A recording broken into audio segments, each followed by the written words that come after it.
Hello everyone. UP TGT PGT exam के अंतर्गत जो है आज हम इकोनॉमिक्स का जो है इम्पोर्टेंट एमसीक्यू करेंगे, जो कि आपके लिए इम्पोर्टेंट है। तो लास्ट तक देख लीजिएगा इस वीडियो को। चैनल को सब्सक्राइब कर लीजिएगा, क्योंकि आपको लगातार आपके सिलेबस बेस्ड जो एमसीक्यू है वो मिलते रहेंगे। अगर आप हमारे टेस्ट सीरीज़ को ज्वाइन करना चाहते हैं तो वो भी कर सकते हैं, उसका सारा जो है डिटेल में अभी आपको दे दूंगी। तो सबसे पहले आज जो एमसीक्यू हम करेंगे वो आपकी इकोनॉमिक्स, उसके डेफिनेशन एंड नेचर और उसके स्टैटिक एंड डायनेमिक पोर्शन पे करेंगे। ये आपके बाइलिंगुअल होने वाला है वीडियो। और डिस्क्रिप्शन में जो लिंक दिया गया आपके टेलीग्राम चैनल का, उसको भी ज्वाइन कर लीजिएगा। ये वीडियो सिर्फ आपके यूपी टीजीटी पीजीटी एग्ज़ाम के लिए नहीं, और अन्य एग्ज़ाम जैसे आपके DSSB जो है स्टेट के जो भी आपके एग्ज़ाम है, जैसे आपके बीपीएससी के TRE 4 के एग्ज़ाम के लिए भी महत्वपूर्ण रहेगा। तो लास्ट तक देख लीजिएगा। चैनल को ज़रूर सब्सक्राइब करिएगा, अपने फ्रेंड्स के साथ शेयर करिएगा जो भी इस चीज़ की आपकी प्रिपरेशन करते होंगे। तो आज हमारा टॉपिक जो कवर होगा एमसीक्यू में वो आपकी इकोनॉमिक्स, उसका डेफिनेशन और उसका नेचर और स्टैटिक एंड डायनेमिक पोर्शन को आज हम कवर करेंगे। तो चलिए टेस्ट सीरीज़ के बारे में जान लेते हैं। तो आप इस यूपी टीजीटी पीजीटी इकोनॉमिक्स के टेस्ट सीरीज़ को ज्वाइन कर सकते हो। ये DSSB के पीजीटी एग्ज़ाम के लिए भी इंपॉर्टेंट रहेगा। लगभग इसमें 2500 एमसीक्यू है और लगभग 100+ जो है मार्क्स रहेंगे। टॉपिक वाइज है, हिंदी और इंग्लिश दोनों में आपके सिलेबस बेस्ड ये है। तो आप दिए गए नंबर पर कॉन्टैक्ट कर लीजिएगा 8920775507। ये टेस्ट सीरीज़ आपके लिए इंपॉर्टेंट रहेगा, क्योंकि आने वाले एग्ज़ाम के लिए आप जो है अपनी इफ़िशियंसी बना के रख सकते हैं इस टेस्ट को दे करके। तो चलिए स्टार्ट करेंगे क्वेश्चन को। पहले क्वेश्चन से देखेंगे। तो पहला क्वेश्चन हमारा, who is father of modern economics? आधुनिक अर्थशास्त्र के जनक किसे कहा जाता है? आपके Adam Smith, Karl Marx, Alfred Marshall या फिर JM केन्स। तो अगर हम बात करें यहाँ पर जो आधुनिक अर्थशास्त्र के जनक है वो आपके एडम स्मिथ है। इनकी पुस्तक याद रखिएगा, बहुत इंपॉर्टेंट है, वेल्थ ऑफ नेशन।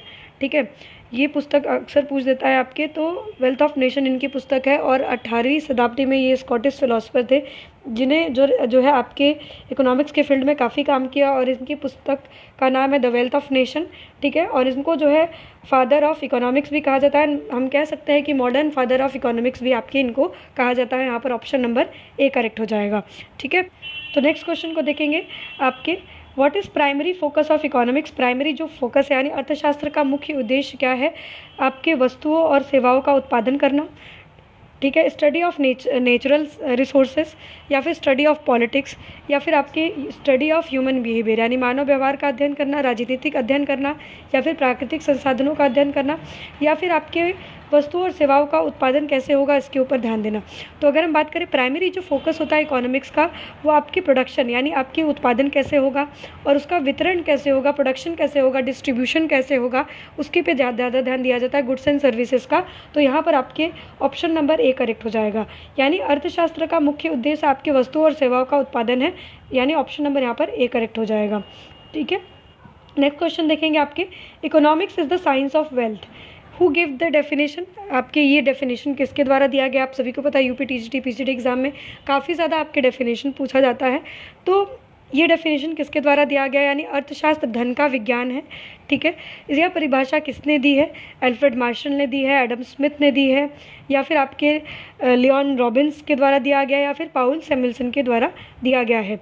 तो economics is the science of wealth, ये आपके जो है याद रखिएगा कि एडम स्मिथ के द्वारा आपके कहा गया है कि जो आपका अर्थशास्त्र है वो धन का विज्ञान है। ठीक है, और ये क्लासिकल्स यानी आपके जो है क्लासिकल स्कूल ऑफ इकोनॉमिक्स के अंतर्गत आ जाते हैं, जिन्होंने वेल्थ एक्यूमुलेशन की बात की। ठीक है, और वेल्थ पे ज़्यादा ध्यान देने की कोशिश की आपके एडम स्मिथ ने। ठीक है, तो याद रखना कि किसने ये डेफिनेशन दिया, economics is the science of wealth, ये आपके एडम स्मिथ के द्वारा दिया गया। ऑप्शन नंबर यहाँ पर B करेक्ट हो जाएगा। नेक्स्ट क्वेश्चन देखेंगे, which branch of economics deal with individual unit like house hold and firms? ठीक है, अर्थशास्त्र की वह शाखा जो व्यक्तिगत इकाइयों और घरों और फर्मों से संबंधित है, उसे क्या कहते हैं? मैक्रो इकोनॉमिक्स यानी समष्टि अर्थशास्त्र, आपके सूक्ष्म अर्थव्यवस्था यानी माइक्रो इकोनॉमिक्स अर्थशास्त्र, या फिर पब्लिक इकोनॉमिक्स सार्वजनिक अर्थशास्त्र, या फिर डेवलपमेंट इकोनॉमिक्स। तो अगर हम बात करें जो ब्रांच आपके इंडिविजुअल यूनिट्स की स्टडी कर रहा होता है यानी आपके किसी व्यक्तिगत इकाइयों की के ऊपर अध्ययन कर रहा होता है, उसको जो है माइक्रो इकोनॉमिक्स के अंतर्गत पढ़ते हैं। जैसे इसमें आपके इंडिविजुअल की डिमांड, इंडिविजुअल सप्लाई, ये सभी चीज़ों को हम जो है पढ़ते हैं। मार्केट को यहाँ पर आपके पढ़ते हैं, ठीक है, ये सारी चीज़ों को आपके पढ़ते हैं। तो यहाँ पर याद रखना कि ऑप्शन नंबर बी करेक्ट हो जाएगा। सूक्ष्म जो अर्थशास्त्र है वो आपके जो है व्यक्तिगत इकाई यानी आपके बात करें इंडिविजुअल यूनिट पे डील करता है। ऑप्शन नंबर यहाँ पर बी करेक्ट हो जाएगा। नेक्स्ट क्वेश्चन देखेंगे। Who defined economics? The science who studies human behavior as a relationship between means and ends। ठीक है, जो है आपके किसने, बहुत इंपॉर्टेंट डेफिनेशन है ये, किसने साइंस जो है आपको इकोनॉमिक्स को साइंस बोला और ये बोला कि ये स्टडी करता है ह्यूमन बिहेवियर को, रिलेशन किसके बीच में देखता है, एंड्स एंड स्कार्स मीन्स। ठीक है, इसके बीच में रिलेशनशिप देखता है। यानी अर्थशास्त्र वह विज्ञान है जो मानव व्यवहार का अध्ययन करता है और जो लक्ष्यों और दुर्लभ संसाधनों के बीच में के संबंध को समझता है। यह परिभाषा किसकी है, एडम स्मिथ की है, अल्फ्रेड मार्शल की है, लियोन रॉबिन्स की या फिर पाउल सैमुएल्सन की है। तो अगर हम बात करें यहाँ पर जो ये डेफिनेशन है, याद रखना कि ये लियोन रॉबिन्स के आपके डेफिनेशन है, जिन्होंने बोला कि इकोनॉमिक्स एक साइंस है जो कि आपके रिलेशनशिप आपके देखता है एंड्स एंड स्कार्स मीन्स के बीच में। ठीक है, ऑप्शन नंबर यहाँ पर जो सी है वो आपके करेक्ट हो जाएगा। नेक्स्ट देखेंगे, who is following which of the following is normative statement. आपके नॉर्मेटिव स्टेटमेंट कौन सा है? क्या यहाँ पर इन्फ्लेशन रेट इज़ 5%, आपके 5% बोला गया है। गवर्नमेंट शुड रिड्यूस टैक्सेस, ठीक है, गवर्नमेंट को टैक्स कम करना चाहिए, कर को कम करना चाहिए। Unemployment rate increase last year, पिछले वर्ष बेरोजगारी दर बढ़ी थी। ठीक है, GDP growth was 6% last year, पिछले वर्ष जीडीपी का जो वृद्धि था वो 6% के आसपास था। तो ये जो नॉर्मेटिव स्टेटमेंट, इसमें से कौन सा आपके नॉर्मेटिव है? तो पहली चीज़ आपको समझना है कि जो कथन मानदंड होता है उसको, वो क्या होता है उसको समझ लेते हैं। तो दो तरीके के आपके जो है इकोनॉमिक्स होता है, एक पॉजिटिव इकोनॉमिक्स होता है, ठीक है आपके, और एक नॉर्मेटिव होता है। ठीक है, नॉर्मेटिव। अब जो पॉजिटिव इकोनॉमिक्स होता है ये आपके एक्चुअल फैक्ट्स पे आधारित होता है, यानी जो तथ्य एकदम सही है उस पे आधारित होता है, एक्चुअल डाटा पे आधारित होगा। इसमें फैक्ट्स की बात की जाएगी, नंबर्स की बात जो है की जाएगी, वो पॉजिटिव इकोनॉमिक्स हो जाता है। यहाँ पर आप रिजल्ट को वेरीफाई कर सकते हैं। जैसे अभी दिया हुआ है कि इन्फ्लेशन 5% है, यानी मुद्रास्फीति 5% है, ये आप चेक कर सकते हैं, इसको वेरीफाई कर सकते हैं। ठीक है, तो यहाँ पर याद रखना कि यहाँ पर जो भी आपके स्टेटमेंट दिया जाएगा वो आपके कहीं ना कहीं एक्चुअल में ऐसी चीज़ें आपके हो रही होंगी। ठीक है, एक चीज़ याद रखना, यानी ये जो है आपके साइंटिफिक होगा। ठीक है, ये आपके क्या होगा, साइंटिफिक होगा, जो पॉजिटिव इकोनॉमिक्स है। ठीक है, और जबकि हम नॉर्मेटिव की बात करें तो ये आपके ओपिनियन आधारित होगा, ओपिनियन बेस्ड, इसीलिए इसको तथ्य आपके कथन मानदंड के आधार पे आपके कहते हैं, यानी ओपिनियन बेस्ड होगा। इसको आप वेरीफाई नहीं कर पाओगे क्योंकि ये डेटा बेस्ड तो है नहीं, तो इसका वेरिफिकेशन पॉसिबल नहीं है। ठीक है, और याद रखिएगा कि यहाँ पर आप जो है कि किसी प्रॉब्लम का सोल्यूशन फाइंड आउट कर सकते हो। ठीक है, एक चीज़ आपको याद रखना है, तो नॉर्मेटिव जो है वो ओपिनियन बेस्ड होता है, इसका वेरिफिकेशन पॉसिबल नहीं होता है। ठीक है, जबकि पॉजिटिव इकोनॉमिक्स में एक्चुअल डेटा बेस्ड होता है, फैक्ट बेस्ड होता है, ये साइंटिफिक होता है, और याद रखना है कि इसका वेरिफिकेशन पॉसिबल है। ठीक है, एक चीज़ आपको याद रखना है। तो ये आपके जो पॉजिटिव इकोनॉमिक्स होता है ये आपके डिस्क्रिप्टिव होता है, जबकि ये प्रस्पेक्टिव, किसी भी प्रस्पेक्शन, आप कोई भी प्रस्पेक्टिव बना सकते हो। जैसे मैं प्रस्पेक्शन बना रही हूँ कि गवर्नमेंट को टैक्स बढ़ाना चाहिए, आप प्रस्पेक्टिव रख रहे हो कि गवर्नमेंट को टैक्स कम रखना चाहिए। तो ये जो आपके नॉर्मेटिव होता है ये प्रस्पेक्टिव बेस्ड होता है, यानी कि सबके सोच पे आधारित होता है, जबकि पॉजिटिव इकोनॉमिक्स आपके डिस्क्रिप्टिव होता है। ये चीज़ आपको याद रखना है। ठीक है, तो यहाँ पर आप समझ चुके होंगे कि आपके जो कथन मानदंड है इसमें कौन सा आ जाएगा, गवर्नमेंट शुड रिड्यूस टैक्स, ये आपका है क्योंकि ये स्टेटमेंट है। ठीक है, ये आपका क्या है, स्टेटमेंट है। जबकि हम अदर चीज़ों को देखेंगे तो आप देखेंगे कि परसेंटेज की बात कर रही है, कुछ डेटा की बात की जा रही है। तो ये सारी चीज़ें जो आपकी इन्फ्लेशन रेट 5% है, unemployment rate increase last year जो है, आपके जीडीपी वॉज 6% लास्ट ईयर, ये आपके किस इकोनॉमिक्स के अंतर्गत आ जाएगा, आपके याद रखना है कि पॉजिटिव आ जाएगा। तो यहाँ पर ऑप्शन नंबर जो बी है वो आपका करेक्ट हो जाएगा। ठीक है, चलिए नेक्स्ट क्वेश्चन को देखेंगे। What is main concern of macro economics. समष्टि अर्थशास्त्र का मुख्य उद्देश्य आपके क्या होता है? ठीक है, यहाँ पर इंडिविजुअल कंज्यूमर की बिहेवियर की स्टडी की जाती है, यानी व्यक्तिगत उपभोक्ता के व्यवहार का अध्ययन किया जाता है। दूसरा है आपके नेशनल इनकम एंड एम्प्लॉयमेंट को देखा जाता है, राष्ट्रीय आय रोजगार का अध्ययन किया जाता है। ठीक है। Study cost and price of good, क्या यहाँ पर लागत और कीमत का अध्ययन किया जाता है। या फिर आपके इंडिविजुअल फर्म एंड आउटपुट, यानी किसी भी फर्म का उत्पादन का अध्ययन किया जाता है। तो आपको पता है कि जब हम माइक्रो इकोनॉमिक्स की बात करते हैं, ठीक है, व्यष्टि अर्थशास्त्र की, तो वहाँ पर हम इंडिविजुअल की स्टडी कर रहे होते हैं, पर समष्टि अर्थशास्त्र में हम इकोनॉमी एज अ होल की स्टडी कर रहे होते हैं। ठीक है। यानी आप जब एक वर्ड देखेंगे मैक्रो, ठीक है, तो यहाँ पर ए वर्ड से आपका क्या मतलब होता है, एग्रीगेट। ठीक है, एग्रीगेट। ठीक है। जबकि माइक्रो में जो आई होता है, इसका मतलब होता है इंडिविजुअल। ठीक है, किसी व्यक्ति, मतलब आपके विशेष का यहाँ पर आपके स्टडी किया जाएगा। ठीक है। तो याद रखना है कि यहाँ पर एग्रीगेट यानी हम पूरी इकोनॉमी को एज अ होल के रूप में पढ़ रहे हैं। ठीक है। तो यहाँ पर ऑप्शन नंबर बी करेक्ट हो जाएगा, जहाँ पर नेशनल इनकम, राष्ट्रीय आय, हम पूरे देश का देखते हैं। ठीक है, जिसको हम एनएनपी एट फैक्टर कॉस्ट पे भी हम चेक करते हैं आपके नेशनल इनकम को। और एम्प्लॉयमेंट हम पूरे देश का चेक कर रहे होते हैं, किसी पर्टिकुलर इंडिविजुअल का नहीं चेक कर रहे होते हैं।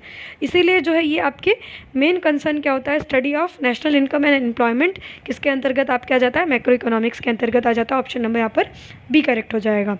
नेक्स्ट हमारा, which of the following best describe scarcity. Scarcity यानी कि निम्न में से कौन सी अवधारणा दुर्लभता को परिभाषित करती है। ठीक है। स्कार्सिटी मतलब क्या होता है, आपकी कमी, किसी कोई आज हम जानते हैं कि सारे रिसोर्सेज क्या है, स्कार्स है, एक समय बाद रिसोर्सेज ख़त्म हो जाएंगे, पर लोगों की नीड क्या है, अनलिमिटेड वांट है, हमारी इच्छा क्या है, ज़्यादा है, पर रिसोर्सेज क्या है, कम है। ठीक है। तो यहाँ पर आपके ये दुर्लभता की परिभाषा जो दी गई है वो कौन सी यहाँ पर क्लियर है, हम देखते हैं इसको। Limited wants and unlimited resources, क्या यहाँ पर आपके वांट कम है, सीमित आवश्यकताएं हैं आपकी, और जो संसाधन है वो असीमित है। Unlimited want and limited resources, क्या यहाँ पर आपकी इच्छाएं ज़्यादा हैं और सीमित है, और आपकी संसाधन कम है। इक्वल डिस्ट्रीब्यूशन ऑफ रिसोर्सेज, ठीक है, ये तो एक प्रॉब्लम है इकोनॉमी में, हम हमेशा बोलते हैं कि रिसोर्सेज इक्वली डिस्ट्रीब्यूट होने चाहिए। गवर्नमेंट कंट्रोल ऑफ रिसोर्सेज, संसाधनों को सरकार द्वारा नियंत्रित किया जाना चाहिए। तो अगर हम बात करें स्कार्सिटी का, यही मतलब है कि आपकी जो इच्छाएं हैं वो अनलिमिटेड है, यानी आपकी आवश्यकताएं क्या है, असीमित है, जबकि संसाधन क्या है, कम है। ठीक है, कोई भी रिसोर्स आप देख लेंगे वो कम है, स्कार्स है। ठीक है। तो ऑप्शन नंबर यहाँ पर जो बी है वो आपका करेक्ट हो जाएगा। नेक्स्ट क्वेश्चन देखेंगे, what does opportunity cost means. अवसर लागत का क्या अर्थ है। कॉस्ट ऑफ प्रोड्यूसिंग गुड, क्या वस्तुओं के उत्पादन की लागत जो है हमारा जो है अपॉर्चुनिटी कॉस्ट होता है। Cost of choosing one option over another, क्या हम एक ऑप्शन को दूसरे ऑप्शन पे जब चूज़ करते हैं तो उसको हम अपॉर्चुनिटी कॉस्ट बोलते हैं। Cost of labour and capital, क्या लेबर एंड कैपिटल का जो श्रम लागत है वो आपकी अपॉर्चुनिटी कॉस्ट होता है। कॉस्ट ऑफ गवर्नमेंट पॉलिसीज़, तो अगर हम बात करें आपके वस्तुओं के उत्पादन की लागत, ये भी नहीं करेक्ट है। ठीक है, जबकि हम अपॉर्चुनिटी कॉस्ट, अवसर लागत का मतलब क्या है, सपोज़ तुम्हें जॉब मिल रही है, ठीक है, एक जगह पे जॉब मिली जहाँ पर तुम्हें 10,000 मिल रहा है, और बी जगह पे तुम्हें दूसरी जॉब मिली जहाँ पर तुम्हें 20,000 दे रहा है, तो तुम ऑब्वियस सी बात है बी को चूज़ करोगे ओवर ए। तो यहाँ पर तुम्हारा अवसर लागत क्या हो गया है, 10,000। ठीक है। तो यानी तुमने कुछ ना कुछ सेक्रीफाइस किया। ठीक है। तो तुम नेक्स्ट बेस्ट ऑल्टरनेटिव पे चले गए।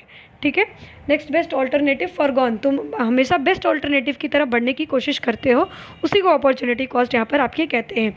तो यहाँ पर जो इजी डेफिनेशन दिया है, cost of choosing one option over another, यानी एक विकल्प के को हम चुनते हैं दूसरे विकल्प पे, तो उसको हम अपॉर्चुनिटी कॉस्ट कहते हैं। ऑप्शन नंबर यहाँ पर जो बी है वो आपके करेक्ट हो जाएगा। नेक्स्ट है हमारा लास्ट क्वेश्चन है, who introduces the concept of welfare economics. Welfare economics का कंसेप्ट यानी कल्याण अर्थशास्त्र का जो आपके कंसेप्ट है वो किसके द्वारा दिया गया है, Adam Smith, Alfred Marshall, Amartya Sen या फिर जेएम किन्स के द्वारा। तो अगर हम बात करें आपके वेलफेयर इकोनॉमिक्स का जो कंसेप्ट है, तो इसके अंतर्गत बहुत सारे इकोनॉमिस्ट आ जाते हैं, बट अभी ऑप्शन में आप देखेंगे तो अल्फ्रेड मार्शल दिया हुआ है। ठीक है, परेटो, पिगू, ये सभी जो है आपके वेलफेयर इकोनॉमिक्स का जो कंसेप्ट है वो देते हैं। ठीक है, तो ऑप्शन नंबर यहाँ पर जो बी है वो आपके करेक्ट हो जाएगा। तो आप याद रखिएगा कि वेलफेयर इकोनॉमिक्स के अंतर्गत जो है आपके अल्फ्रेड मार्शल, ठीक है, परेटो और आपके कौन से आ जाते हैं, पिगू। ठीक है, ये सभी जो है आपके वेलफेयर इकोनॉमिक्स के अंतर्गत आते हैं। अगर आपको ये सीरीज़ पसंद आई हो तो हमें ज़रूर कमेंट सेक्शन में बताइएगा। नेक्स्ट वीडियोज़ में हम और भी टॉपिक्स को कवर करेंगे, और अगर आपको वीडियो अच्छा लगा हो, समझ में आ रहा हो कंसेप्ट, तो हमें ज़रूर बताइएगा। हम जो है सारे सिलेबस को पूरे तरीके से कवर करवा लेंगे। और आप जो है एक चीज़ याद रखिएगा कि टेस्ट इंपॉर्टेंट है, ज़रूर ज्वाइन कर लीजिएगा। बहुत मिनिमम प्राइस में टेस्ट आपको मिल जाएगा। आप जो है ज़रूर ज्वाइन कर लीजिएगा। चैनल को सब्सक्राइब करिएगा, अपने फ्रेंड्स के साथ शेयर करिएगा। जो भी यूपी टीजीटी पीजीटी या फिर TRE 4 या फिर DSSB अदर स्टेट एग्जाम की तैयारी कर रहे हो जहाँ पर आपकी इकोनॉमिक्स पूछता हो, हम सभी पार्ट्स को यहाँ पर आपके कवर करवा देंगे। ठीक है, तो जुड़े रहिएगा। Stay tune with us, do subscribe and do share with your friends जो भी आपकी तैयारी कर रहे हो। जुड़े रहिएगा। धन्यवाद।